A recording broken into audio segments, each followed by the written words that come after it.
And welcome back, everyone, to episode 3, 4. Oh my god, I can't remember anymore. 3. Amazing, cool. That's great edit out space there. Episode 3, TTRPG Book Club with myself, Dylan from Indiverse.io, the world's only and greatest marketplace for Indian tabletop games. I am joined as always, with the lovely Nicholas Rabinho of the Ravensridge Emporium, creator of Caught in the Rain, amazing game that I finally got a chance to play. Highly recommend. How you doing today, Nick? I am doing tired today. That's what I'm doing. Yeah. What about you, Dylan? How are you? Yeah, look, I would subscribe to that. Tired a little bit. Yeah. We're here today to talk about the amazing Avatar The Last Airbender. Is it The Last Airbender? Because that's like the series. I'm not going to get into the wins of it. No, it's The Last Airbender, TTRPG, great system. If you haven't seen the show, see the show. I still haven't watched Legend of Korra, which I know you will tell me off for again, Nick. It's okay. It's happening at some point.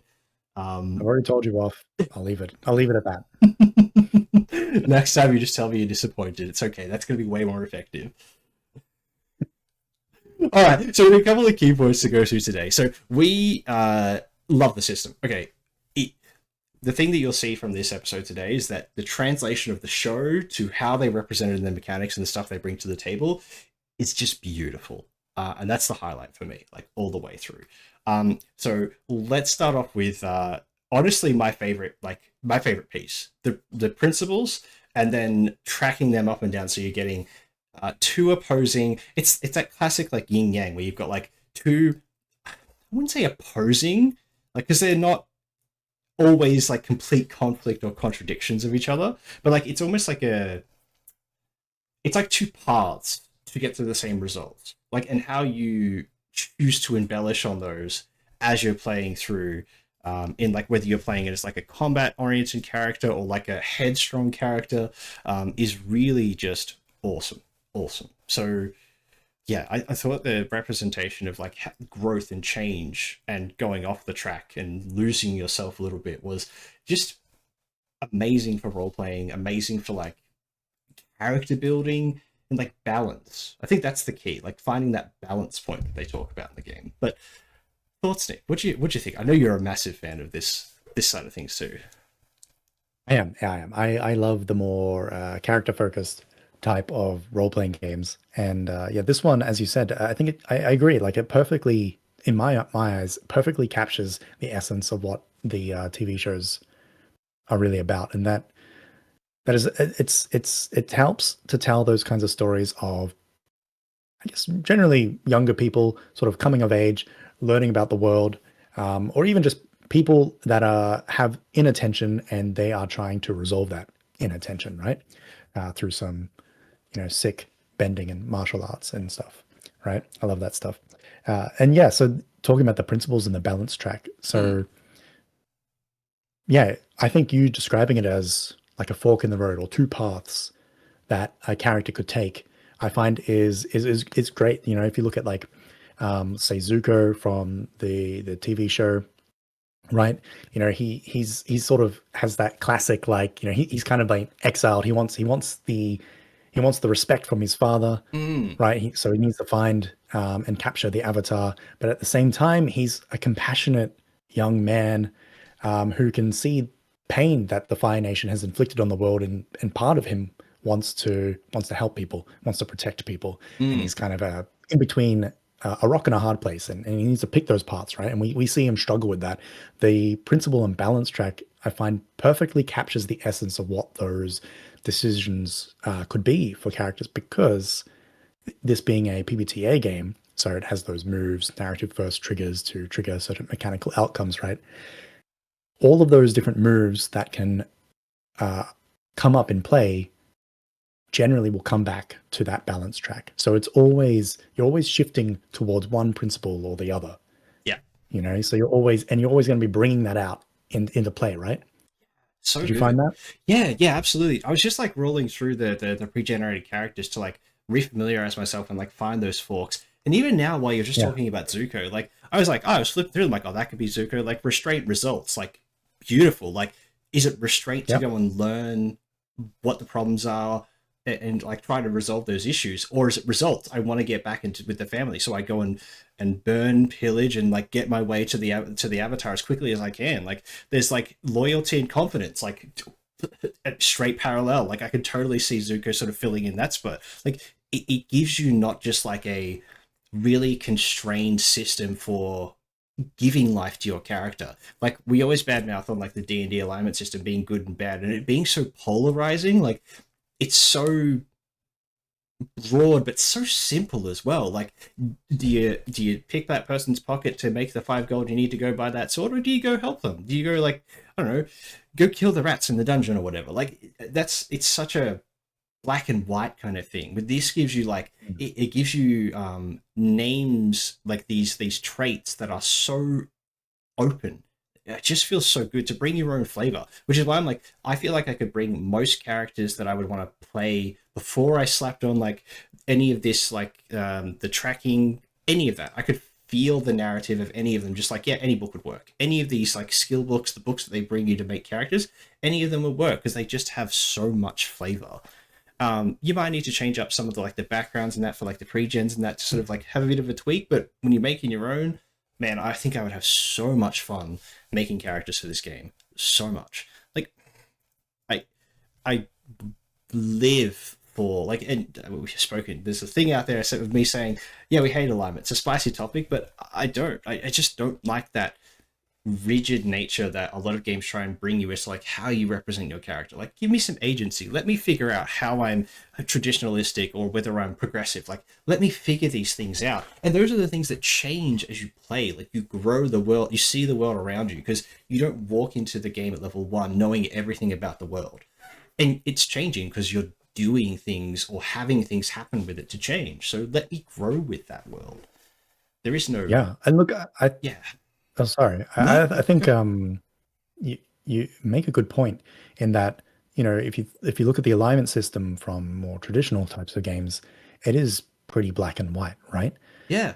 And neutral, whatever, neutral doesn't really Yeah. mean anything. It's not really interesting, right? No. But if you think about the real world, you know, we do have our values and our beliefs and our ideals, right? Whether we're conscious of them or not, wherever we got them from. But what I find the most interesting and the most defining of people is often when they seem to be contradicting their values, right? Yes. We might have an idea about who someone is, but then when they contradict that idea, because there's actually a deeper value or opposing values that are at odds and working here, that's where it becomes a little bit interesting. And that's where we really define, I suppose, what we believe in. It's not this lofty freedom in general. It's, well, freedom within this context, perhaps, right? I don't know what your values are or whatever it is, right? Yeah, but yeah. there's detail here, and that's what this system captures. Yes, that's way better, more articulate than I put it forward. But I'm so glad that I could help you get to that space, because now I see the light that you've brought. Yeah, like it's It was both of us. Yeah, coming together. It's really just, again, like you say, it's not that black and white. Neutral is an excuse to be a jerk no matter what, and that you'll never convince me otherwise of that. Or a whatever kind of character, the edgelord character that doesn't care about anything except when the moblin the goblin is getting killed. Well, I'd care about that.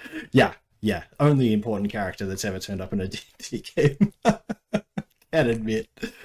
Oh yeah, but beautiful. Go try it, guys. It's beautiful, and take liberty with it because you get to. That's the beautiful part about it. All right, so then the next one, I'm going to bring us in. What's our next big piece? Well, I was actually thinking we might jump to the one after that and then maybe come back. All right. The reason is you brought up this idea of being given agency in order to express your character's values and such in the principles in the balance system, right? I found in this game that the conditions are another way to simultaneously constrain the player while providing them agency. Tell me about it. Let me pick your brain. So through various consequences and such in this game, from when you like maybe fail moves or adversaries succeed on moves against you, you will gain these conditions, right? That is like these narrative flavored conditions that impact lightly some mechanical things, right? So they could be things like you're angry, for instance, right? Which I think from memory hinders your ability to like calm down other people, right? Yep. And so that's constraining you in a way, right? But in order to clear that condition, you have to do a certain narrative thing. And I think for angry, you have to break something, right?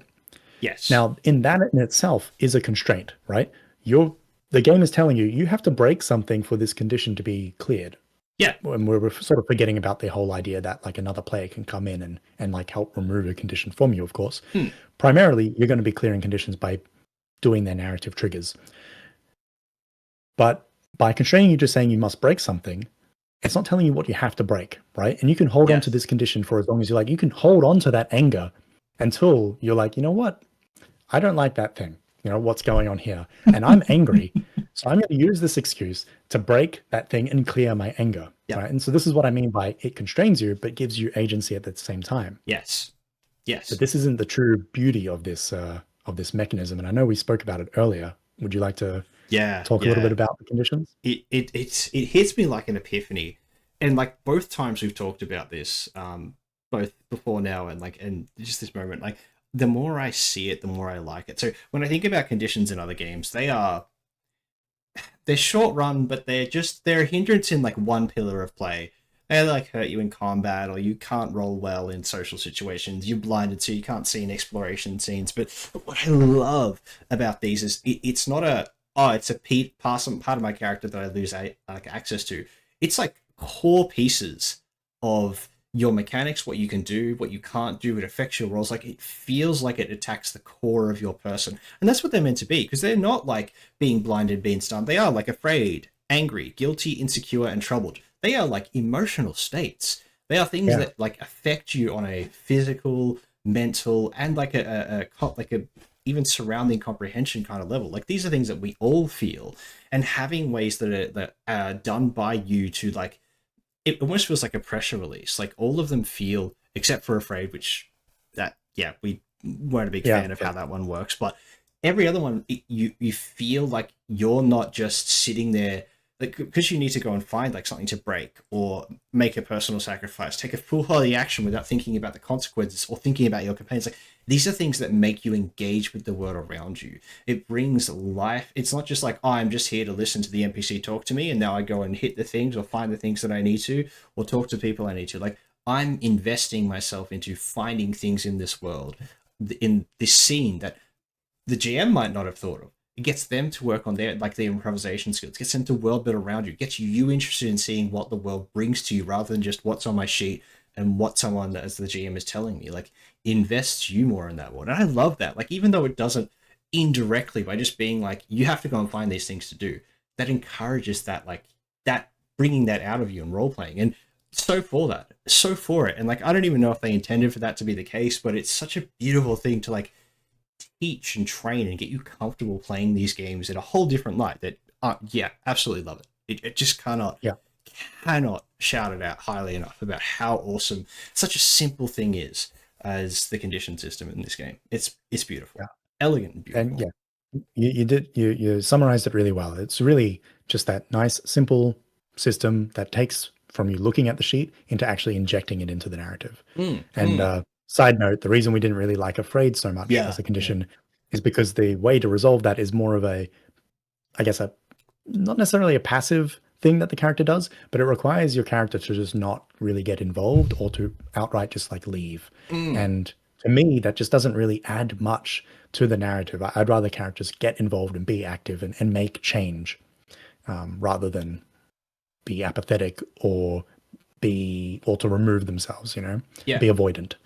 Yeah, absolutely. Because the rest of them are like you're going either head first into dealing with an NPC or going to a place, going to a thing. Like there's something that you're looking for and achieving with, like running from creating danger. Complications. Yeah, exactly. Like you go into like you're in the middle of like a fine clay pot store, and you just want to resolve the end. You smash a pot. Like that's going to be great. Like that's going to make tension. People are going to be annoyed. There's going to be some potential conflict, or like, you know, me pain, love. Like there's things that happen as a consequence to your actions. But if I'm in a traditional game, like if I get blinded or stunned, I'm like, cool. I'll just use my healing pieces or my things, and you just sort of sit in the corner while you get fixed up. There's no engagement outside of that. I think maybe if you had like a madness or an insanity thing that like forced you to do things that your character wouldn't normally do, that's probably about the closest I've seen to like taking your conditions, like, or the negatives that you're getting from just the adventures you're on, like the side effect of doing whatever you're doing in a roleplay game. That's the only time I ever see it like presented in that way. But giving you choice in how to do it, but you have to resolve it in these limited ways, but they're limited but very broad, like break something important. What if you like insult it, like you lose a friendship, you break that connection to that person? Like it doesn't even have to be a physical thing. Like there's so many things that you can use when you use the terminology that they bring to the table. That it's just awesome, just so good. Yeah, magical. That's really great. Speaking of awesome, now onto the, I guess, contentious thing about this system. Not for me though. I think it's a masterclass of design, actually. It's the exchange system, right? You want to talk about this one now? It's a weird one for me. When I first read this, I found it really hard to like wrap my head around all the options I have at any time. So when I'm going into like social situations, or I think combat's probably the easiest way to sort of talk about like how wide the pool can get as far as like my choices to go.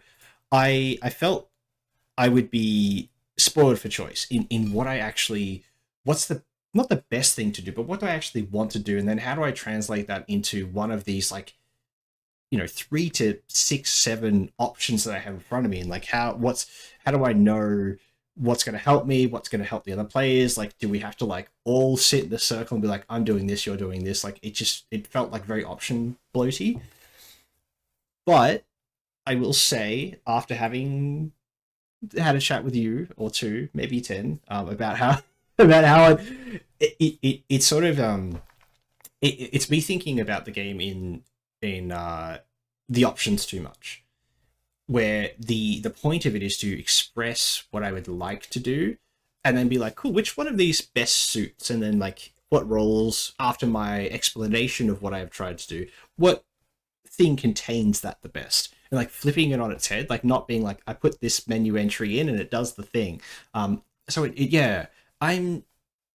really want to play something in the Powered by Bee apocalypse. I think with such a broader setting, I've played a couple, but they weren't as like option heavy as the last Airbender. So just excited to give it a go. But I know you're very, very versed in it, but to me, I think it'd be hard to get someone, maybe if it was like expressed to them in the way that I just did, like, do what you want to do, we'll figure out how that comes out in the wash after you're done. Maybe that would be the way that I would teach it, but giving someone this document to be like, this is how you learn to play, I would, best of luck to our first timers out there, because it does feel really heavy. It is a lot, right? And I think part of that is just the way it's presented. Like, you know, a lot of the language throughout the book, a lot of the text is pretty verbose in some spaces. In particular, this area, and I think it could have probably been edited down a little bit more. You know, there were a lot of reminders about, hey, only use the exchange system for really important, impactful fights. So, you know, there's a whole bunch of like, I guess, conditions and guidance around when you should use it versus when you shouldn't use it. Yeah. Right. And the idea, right? So this exchange system, it can be used to resolve any kind of like conflict scene, right? You know, it could be a verbal altercation, it could be a fight, it could be a blending of those two, like whatever it is, you name it, right? Like it's when two people are at odds with each other, effectively, is what's going on, almost like a duel, or like some sort of dynamic duel where there are like multiple fights going on, or they bleeding into each other, right? But you don't have to use the exchange system. There are some standard moves, basic moves that every playbook has, every character has access to, right? Like I got it over here, rely on your skills and training, right? That's going to be one of the main moves you use a lot, or push your luck, right? To do your bending and your fighting and everything like that, or even just some of your verbal stuff, although there's a few moves for those, right? So at least when it comes to teaching it, you know, that's where people should start, right? Just start with those basic moves, because that's going to get you through a lot of stuff, right? You don't need to use the full-on exchange system. With that said, when it comes to those important things, and one of the things I really love about the exchange system is that when it comes to those important moments where you really want to emphasize the technical fighting prowess, right, or the verbal, like, diplomatic aptitude that a lot of these characters have, the exchange system really highlights that. And essentially how it does is, how it works is, you have a bunch of techniques, right? And you get a few of these during your character creation, and then you can, as you play the game and go on these like quests and such, and meet trainers and learn, you'll gain new techniques, right? And at first, there's a lot of techniques. There's a lot of ones that everyone gets, and there's a few that you get that make you a little bit special. And the exchange system is really about seeing which techniques you have available to you, right? It's kind of like one big move in Powered by the Apocalypse that just has a few extra steps to it. And that's, I think, where it's kind of buried, right, in its complexity. And that when you make the stance move, I forget what it's called exactly, it dictates what kind of technique you could be making. Yeah. And you're kind of narrowing your choices as you play. Yep. And through that, you eliminate that big amount of choice, like some of that's like, it's abstracted to what the game, and the game sort of tells you that. So it's more of that like constraint broadly, but then you have some level of agency yet again, right? And it structures it in such a way that it's going to, I guess, mimic a lot of these kinds of conflict scenes you might have in the TV show, right? Like there'll be going back to, like, say, Avatar and Zuko, or maybe Katara's there or something, right? They're fighting on Zuko's ship in the river. And, Zuko rushes in with like one of his fire kicks. Aang dodges out of the way. Katara tries to like, whip him with a water or something like that. And then there's like a bit of a break, and they're kind of sizing each other up. Maybe there's a few words exchanged, right? And then maybe they jump back into another series of fights. And that's what this exchange system, I find, emulates really well. Yeah. I will agree that, like, when I've re-gone through it, like, having... it doesn't feel like it's your turn, then it's my turn, then it's your turn, then it's my turn. Like, the fact that everyone is choosing how they resolve their stance, which then picks, like, lets you pick, do you want a defensive action, do you want an aggressive action, do you want a information gathering, I think was the last one, and like analysis. Like, there's like the three stages for it. The evasion and analysis stuff. That's it, yeah, evasion and analysis. So like that dictates like how fast or like when you're resolved in the turn order. So like everyone's sort of acting at the same time. It means there's flexibility in combat as well. Like, I want to be defensive in the first round, so I go first, keep myself safe, see what the enemy's trying to do, and then you can change it up next round. Like, you never feel like you're getting like pigeonholed into like these, like, this is what I do every round in combat, this is what I've done every other round in combat. That option of flexibility is so good. Actually, there is one thing that I really want to highlight that I think this system has pointed out to me more so than any other system ever. The losing yourself, like the ability to play a pacifist character in this game, is something that I could never see in any other game. Like, I don't think I could see, and you could play a pacifist in any game you like. There would be eyebrows raised by the table. It would be like, what are you doing? And I can say that having played with a pacifist character in a D&D game for like a few years now, the only D&D game I play, I know, Nick, judgment, I understand. No, it's fine. Play what you like. That's it.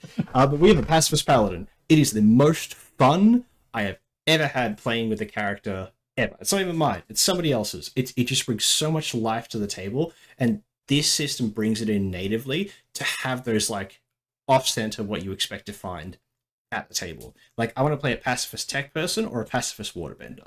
They're my like dreams for this game when I play it, because you can have as much effect in social situations as you can with combat by just using the techniques and being like, cool, I'm not like striking someone with or striking with my words, but these aggressive actions I can take don't mean I have to hit somebody. They can be attacking like their mentality, their the tracking meter, like their principles going up and down that track, so they can, if they fall off the end, they take a detriment just like a player. So like, you're just as effective by calling people out to their morals, their ethics, their things, that their beliefs, just as much as you are hitting them over the head with a rock or like hitting them with a fireball or something like that. Like, it's great. It's such a beautiful way to give choice and options to how you resolve everything in the game. Like, and Yeah. the show does that too. There are times where Aang is like not fighting anybody, just talking at them while they're trying to hit him with fireballs. Like, that's beautiful. Like, you don't get that in many other, like, one, shows, two, settings like this in TTRPGs. It's truly unique. Truly unique. Big fan. Yeah, and what really makes that work is just it's where that exchange system sort of meets the principles and the balance track we talked about at the start of this video. Mm. You know, the techniques that you're using, the actions that you're taking in during the exchange, or even just some of the other moves as well, feeds directly back into that principle and balance track. And if someone were to go over the edge, you know, that's essentially going to knock them out of that exchange. They're losing themselves and they're changing. They've picked a path, and that has been a defining moment for them now. Yeah. It's next level. Like, I love these games that allow me to take what people expect a tabletop role-playing game to be, because they've played the classics, the big ones out there, and this just breaks that molding off so much. It's been something that I've been really enjoying about my journey with Indiverse, and that is like just seeing all these things, like being encouraged to go out and find all these new games and concepts and ideas, and also having a much more open mind to it because I've been exposed to so much more of it. It's just awesome. Like, I don't have enough time to go through and play and enjoy all of these systems, but it inspires me to the games that I want to run. Even if I'm running D&D for the 5 millionth time 10 years from now, stuff from this system and other systems that I'm going to pick up along the way, they make me a better role player as a player and as a game master, because there's things here that I can just take and keep in my wheelhouse for what I want to use. And it does inspire me in so many ways. I really hope 5e is not around in that time period. You know, I hope they move on a little bit from that one. Yeah. Look, that'd be great. Yeah, it'd be nice. But look, this system, it's easily in like my top 10. And you know, I read and play a lot of systems. It's a great example of PBTA design, right? It's coming from PBTA designer veterans, of course. You know, they did Masks: A New Generation, for instance. And it perfectly captures its source material in such a great way. You know, not only is like the book is just filled with like such great world building detail about the Avatar verse, which is great. I love that. You can play in any sort of like era you want to. But the mechanisms that they've chosen, just they capture those themes of the show. When you play this, like I've played in a game of this. I haven't run it yet. I really want to. I played in a game of this. It felt exactly like Avatar. I was right back there. It was wonderful. And the mechanisms just really lend themselves to that. Hell yeah. Like, that's what you want. Like, I want something that makes me feel that way. And just like, it's not just like, here's the setting piece on top of just another role-playing game that you have to bring all the work to make like it feel like the experience you've had. Like, because the only source material, like the source material we have, is so tailored to how they present a story that if it didn't feel like that, it just feels so wasteful for such a beautiful setting. Like, the stories and narrative that are from the show and the messaging and that it brings across is beautiful. It's amazing. And like that embodiment is just so baked into everything. There's not enough cabbage jokes for my liking. That's